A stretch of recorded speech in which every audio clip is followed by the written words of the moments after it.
नमस्कार मित्रांनो, आज आपण पाहणार आहोत जातीचे प्रमाणपत्र घरबसल्या कसे काढायचे ते पण मात्र 69 रुपयात। तर हा व्हिडिओ नक्की शेवटपर्यंत पूर्ण पहा। हा व्हिडिओ आवडल्यास व्हिडिओ लाईक करा, चॅनलला सबस्क्राईब करा। चला तर व्हिडिओला सुरुवात करूयात। तर आपल्याला या ठिकाणी ओपन करायचे क्रोम ब्राउझर आणि सर्च करायचे आपले सरकार। आपले सरकार सर्च केल्यानंतर अशा प्रकारे वेबसाईट ओपन होऊन येईल।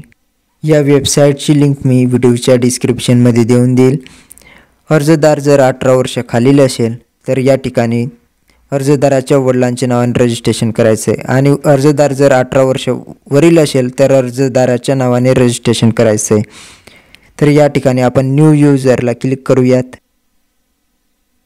तर या प्रकारे आपल्याला दोन ऑप्शन येतील या ठिकाणी। तर आपल्याला या ठिकाणी ऑप्शन 1 ला क्लिक करायचे आणि या ठिकाणी आपल्याला आपला जिल्हा निवडायचा आहे आणि या ठिकाणी आपल्याला 10 अंकी आपला मोबाईल नंबर टाकायचे। मोबाईल नंबर टाकल्यानंतर आपल्याला सेंड OTP वरती क्लिक करायचे आणि आपल्या मोबाईलवरती जी OTP येईल ती OTP या ठिकाणी आपल्याला टाकायचे। त्यानंतर आपल्याला एक युजर नेम बनवायचे। तुमचं नाव 1 2 3 किंवा मोबाईलचे नंबर शेवटचे 4 डिजिट असं काहीतरी एक युजर नेम बनवा आणि चेक युजर नेमवरती क्लिक करा आणि तुम्हाला एक पासवर्ड बनवायचं आहे। तुमचं नाव @1 2 3 असं काहीतरी एक पासवर्ड बनवा आणि कन्फर्म पासवर्डमध्ये पण तेच टाका। तुमच्या आधार कार्डवरती जे नाव असेल ते नाव फुल नेम इंग्लिशमध्ये टाका, मराठीत ऑटोमॅटिक येऊन जाईल। त्यानंतर तुमची जन्मतारीख निवडा, तुमची जे काही जन्मतारीख असेल ते निवडा। मी ही माहिती सगळी डेमोसाठी भरत आहे कारण की माझा या वेबसाईटवरती पहिलेही अकाउंट आहे, त्यामुळे या ठिकाणी तुम्हाला ॲक्सेप्ट करून रजिस्ट्रेशन करायचं आहे। माझा या वेबसाईटवरती ऑलरेडी अकाउंट असल्यामुळे मी इथून बॅक जातो। या वेबसाईटवरती आल्यानंतर तुम्हाला या ठिकाणी मागे जो तुम्ही युजर नेम बनवला होता तो युजर नेम तुम्हाला या ठिकाणी टाकायचा आहे। त्यानंतर खाली पासवर्ड टाकायचा आहे। पासवर्ड व्यवस्थित टाका, जो मागे आपण बनवला होता तोच पासवर्ड या ठिकाणी टाकायचा आहे। त्यानंतर इथं कॅप्चा दिलेला आहे, जसं कॅप्चा दिलेला आहे तसं कॅप्चा व्यवस्थित टाकून घ्या। त्यानंतर आपला जिल्हा निवडायचा आहे। आपला जो काही जिल्हा आहे तो जिल्हा निवडून घेतल्यानंतर लॉग इनवरती क्लिक करायचं आहे। जसं आपण लॉग इनवरती क्लिक कराल तर या ठिकाणी नवीन पेज खोलून येईल। त्यानंतर या ठिकाणी आपल्याला अर्जदाराचं नाव दाखवलं जाईल आणि आपल्याला खाली स्क्रॉल करायचं आहे आणि शोधायचं आहे रेव्हेन्यू डिपार्टमेंट, निवडायचं आहे आरमध्ये रेव्हेन्यू डिपार्टमेंट, यावरती क्लिक करायचं आहे। त्यानंतर या ठिकाणी आपल्याला सब डिपार्टमेंट निवडायचं आहे, रेव्हेन्यू सर्व्हिसला क्लिक करायचं आहे आणि या ठिकाणी शोधायचं आहे कास्ट सर्टिफिकेट। कास्ट सर्टिफिकेटला क्लिक करा आणि प्रोसेटवरती क्लिक करा। त्यानंतर या ठिकाणी नवीन एक पेज खोलेल।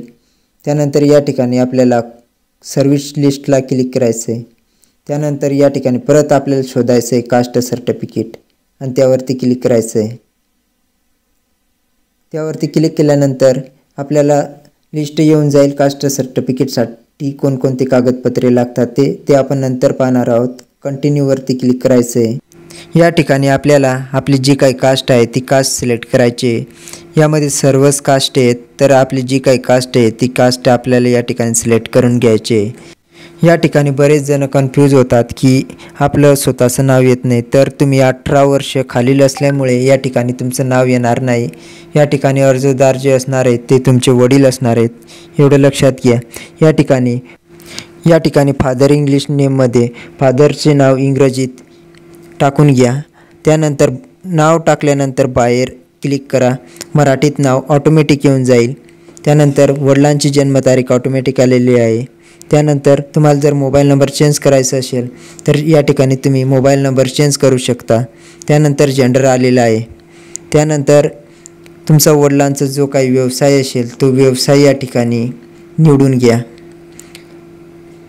आणि अर्जदार जर 18 वर्षावरील असेल तर या ठिकाणी अर्जदाराचाच व्यवसाय टाकायचा आहे आणि अर्जदाराच्या नावाने रजिस्ट्रेशन करायचं आहे, एवढं लक्षात घ्या। त्यानंतर या ठिकाणी ॲड्रेसमध्ये तुम्हाला पूर्ण ॲड्रेस फिलअप करायचा नाही आहे, तर या ठिकाणी ॲड्रेसच्या ऑप्शनमध्ये तुमचं गावाचं नाव टाकून घ्यायचं आहे। बिल्डिंग, सेक्शन, स्ट्रीट, लँडमार्क हे ऑप्शनल आहे, सोडून पण देऊ शकता। त्यानंतर तुमचा जिल्हा निवडून घ्या। त्यानंतर तालुका निवडा जे काही तुमचं गावाचं नाव असेल ते गावाचं नाव निवडून घ्या आणि या ठिकाणी जो काही तुमचा पिनकोड असेल तो पिनकोड टाकून घ्या।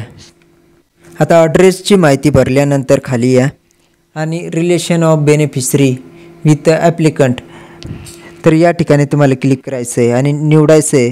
तुम्ही जर स्वतःसाठी काढत असाल तर सेल्फ सिलेक्ट करा आणि अर्जदार जर त्याच्या मुलासाठी काढत असेल तर सन सिलेक्ट करा आणि जर त्याच्या मुलीसाठी काढत असाल तर डॉटर सिलेक्ट करा।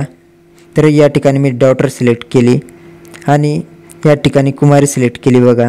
त्यानंतर त्या मुलीचं नाव येईल इथं, मराठीत ऑटोमॅटिक येऊन जाईल। त्यानंतर त्या मुलीची इथं जन्मतारीख टाकायची, मोबाईल नंबर टाकायचे, जेंडर ऑटोमॅटिक येऊन जाईल। ईमेल आय डीचं ऑप्शन या ठिकाणी सोडून देऊ शकता।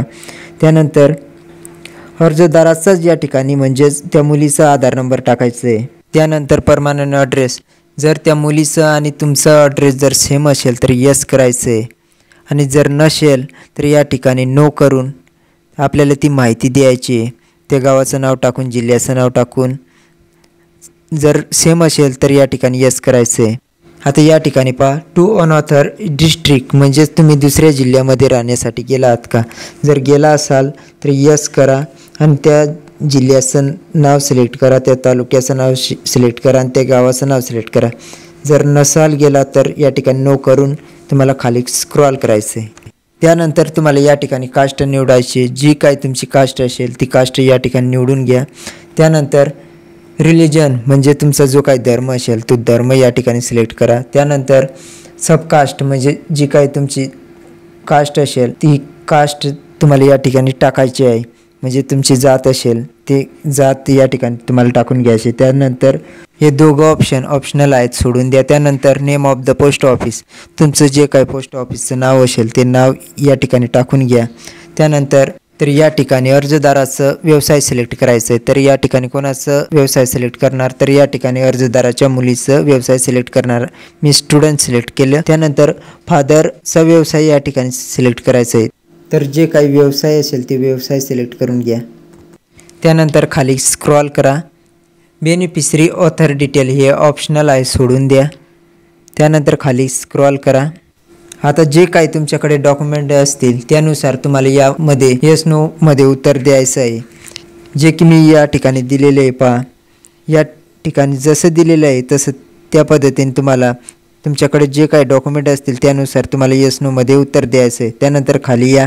त्यानंतर ॲडिशनल इन्फॉर्मेशन, तुमचे नातेवाईक राहत असलेले 5 गावांचे नाव या ठिकाणी तुम्हाला टाकायचे आहे। त्यानंतर तुम्ही पूजा करत असलेले 5 देवदेवतांचे नावे या ठिकाणी तुम्हाला टाकायचे आहे। त्यानंतर या ठिकाणी तुम्हाला येस नो करून घ्यायचं आहे। त्यानंतर तुम्हाला फॉर्म नंबर A1 ला येस करायचं आहे, याला तुम्हाला येस करायचं आहे आणि याला तुम्हाला पेनाने भरून व्यवस्थित भरून तुम्हाला अपलोड करायचं आहे।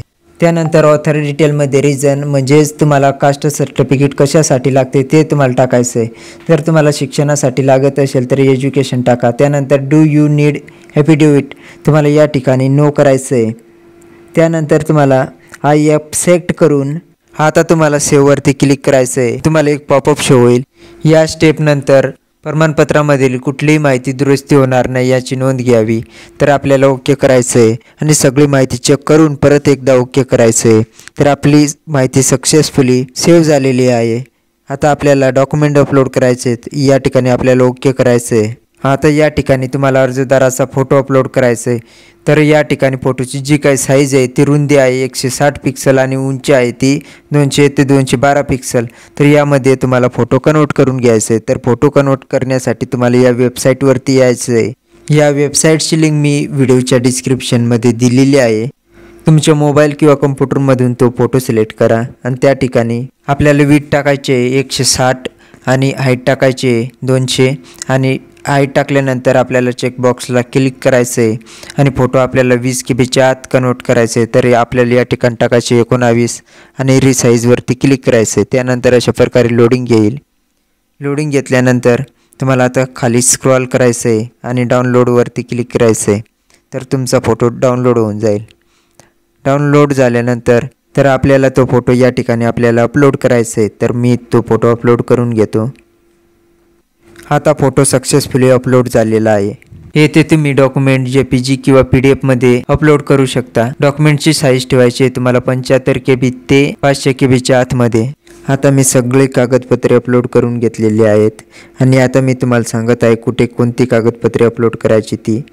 तर प्रूफ ऑफ आयडेंटिटीमध्ये अर्जदाराचा फोटो, अर्जदार कोण तर ज्याचे आपण जातीचे प्रमाणपत्र काढत आहोत त्याचे या ठिकाणी फोटो अपलोड करून घ्यायचे। त्यानंतर प्रूफ ऑफ ॲड्रेसमध्ये अर्जदाराचा आधार कार्ड अपलोड करून घ्यायचे। त्यानंतर ऑथर डॉक्युमेंटमध्ये या ठिकाणी सेल्फ डिक्लेरेशन अपलोड करायचे। तर हा तुम्हाला कुठे भेटेल, शेवटी खाली।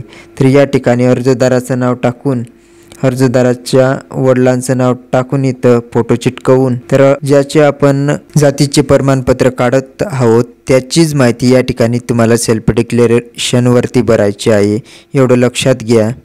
माहिती व्यवस्थित भरून त्या ठिकाणी तुम्हाला ऑथरमध्ये अपलोड करायचं आहे।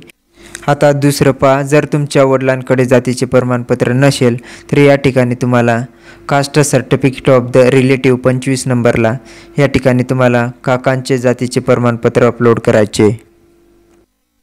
त्यानंतर तुम्हाला 47 नंबरला copy of school leaving certificate of father या ठिकाणी तुम्हाला तुमचं वडिलांचं शाळेत सोडण्याचा दाखला अपलोड करायचं आहे। त्यानंतर पुढे पहा 49 नंबरला copy of school leaving certificate of grandfather या ठिकाणी तुम्हाला आजोबांचे शाळेत सोडण्याचे प्रमाणपत्र अपलोड करून घ्यायचे। आता 51 नंबरचा डॉक्युमेंट पहा, copy of school leaving certificate of beneficiary म्हणजे या ठिकाणी तुम्हाला अर्जदाराचा शाळा सोडण्याचा दाखला अपलोड करायचा आहे। पण अर्जदाराकडे जर शाळा सोडण्याचे प्रमाणपत्र नसेल तर तुम्हाला 30 नंबरला बोनाफाईड सर्टिफिकेट अपलोड करायचे।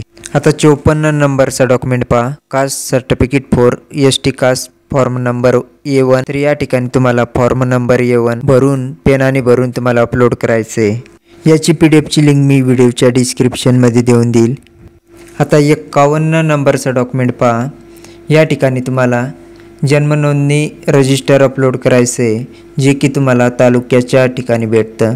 मी या ठिकाणी जन्म नोंदणी रजिस्टर का अपलोड केलं आहे कारण की माझ्या आजोबाच्या किंवा पणजोबाच्या कागदपत्रावरती 1950 पूर्वीची तारीख नसल्यामुळे मी या ठिकाणी जन्म नोंदणी रजिस्टर अपलोड करत आहे। जर तुमच्याकडे दुसरे कोणतेही पुरावे असतील तर तुम्ही अपलोड करू शकता। पण जर तुम्ही दुसऱ्या जातीचे प्रमाणपत्र काढत असाल तर या ठिकाणी तुम्हाला त्या जातीचे जे काही पुरावे असतील तेच पुरावे या ठिकाणी तुम्हाला अपलोड करावे लागतील, एवढं लक्षात घ्या। आता आपण सगळे डॉक्युमेंट व्यवस्थित अपलोड केलीत की नाही सगळे एकदा चेक करून घ्या आणि त्यानंतरच आपल्याला अपलोड बटनावरती क्लिक करायचे। आता आपले डॉक्युमेंट सक्सेसफुली अपलोड झालेले आहेत। तर आपल्याला इथं ओके करायचंय, या प्रकारे पॉपअप शो होईल, याला ओके करायचंय। त्यानंतर कन्फर्म वरती क्लिक करायचंय। आपल्याला 69 रुपयाचं पेमेंट करायचंय, त्यामुळे आपण जसंही कन्फर्म वरती क्लिक केलं या प्रकारे तुम्हाला क्रेडिट डेबिट कार्डचं ऑप्शन येईल, याच्यावरती क्लिक करायचंय। त्यानंतर इकडच्या साईडला तुम्हाला क्लिक करायचंय। जसं क्लिक केलं तर तुम्हाला या ठिकाणी प्रोसेस फॉर पेमेंट यावरती क्लिक करायचंय। त्यानंतर तुम्हाला या ठिकाणी QR कोडला क्लिक करायचंय। जसे तुम्ही QR कोडला क्लिक करणार, आता तुम्हाला या QR कोडला फोन पे, गुगल पे कशाने स्कॅन करून तुम्हाला 69 रुपयाचं पेमेंट करायचं आहे। आता आपण जसे पेमेंट केलं तर अशा प्रकारे पेज रिफ्रेश होईल। तर तुम्हाला पेज कोणत्याही प्रकारे रिफ्रेश करायचं नाही, तर तुम्हाला अशा प्रकारे स्लिप तुम्हाला तुमच्या कॉम्प्युटरमध्ये डाउनलोड करून ठेवायचे। त्यानंतर तुम्हाला ही प्रिंट रिसिप्ट कंट्रोल पीने तुमच्या कॉम्प्युटरमध्ये सेव्ह करून ठेवायचे। या व्हिडिओमध्ये मी सगळी माहिती सांगितलेली आहे। आता तुम्हाला दुसरा व्हिडिओ कुठेही बघण्याची गरज नाही। जर हा व्हिडिओ आवडला असेल तर व्हिडिओ लाईक करा, चॅनलला सबस्क्राईब करा आणि आपल्या मित्रांमध्ये हा व्हिडिओ शेअर करा। जातीचे प्रमाणपत्र कसे डाउनलोड करायचे ते मी पुढील व्हिडिओमध्ये सांगणार आहे, तर या चॅनलला तुम्ही सबस्क्राईब करून ठेवा। चला मिळूया तशाच नवीन व्हिडिओमध्ये, तोपर्यंत जय हिंद, जय महाराष्ट्र।